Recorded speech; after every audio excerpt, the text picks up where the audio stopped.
Today, we're jumping right into something that keeps a lot of compliance officers up at night. We're talking about getting employee classification wrong. The high-stakes world of salary versus overtime. Oh, it is absolutely one of the most common and, frankly, most expensive HR compliance issues out there. Hmm. All of this is governed by the Federal Fair Labor Standards Act, or the FLSA. And the analysis we're digging into today, which comes from our friends at HRDelivered, calls this a critical risk for basically every company. Right. And when we say risk, what we're really talking about is that core distinction between exempt and non-exempt employees. I think a lot of people just assume, well, I pay them a salary, so they're exempt from overtime. That's the biggest myth, isn't it? It absolutely is. That kind of thinking is precisely what leads to, well, crippling liability.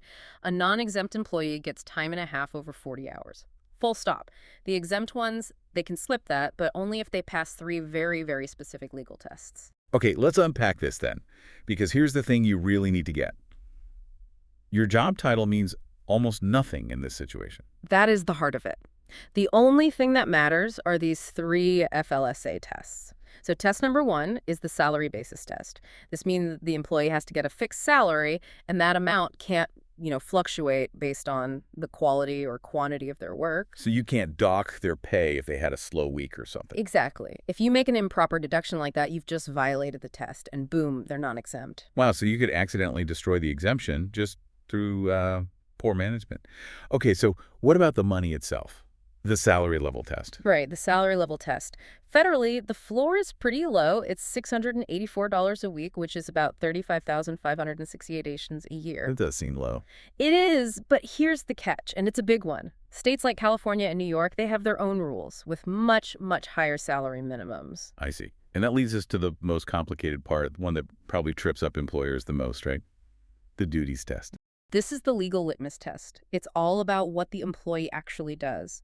They have to primarily perform certain high-level duties, think executive, administrative, or professional tasks that require real discretion and independent judgment. Okay, give us an example where this goes wrong. What about, say, a salaried IT employee? That seems like a common role to misclassify. A perfect example. So if your salaried IT person spends all day just resetting passwords and installing software, they are non-exempt. I don't care if they make $80,000 a year. Really? Yes. To be exempt under that computer exemption, they'd need to be doing high-level stuff like systems analysis or programming.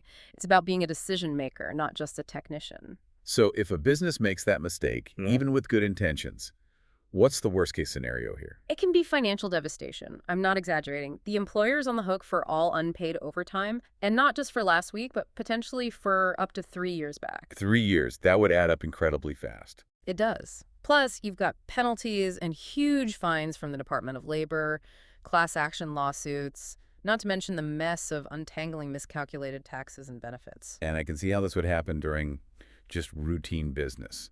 A reorganization, a title change, without a real review of what people are doing. That's exactly it. So the key takeaway here is that compliance relies completely on satisfying those three tests: basis, level, and duties. Your intentions just don't matter to an auditor. So it sounds like being proactive is the only real defense against this. Understanding the tests is step one for sure.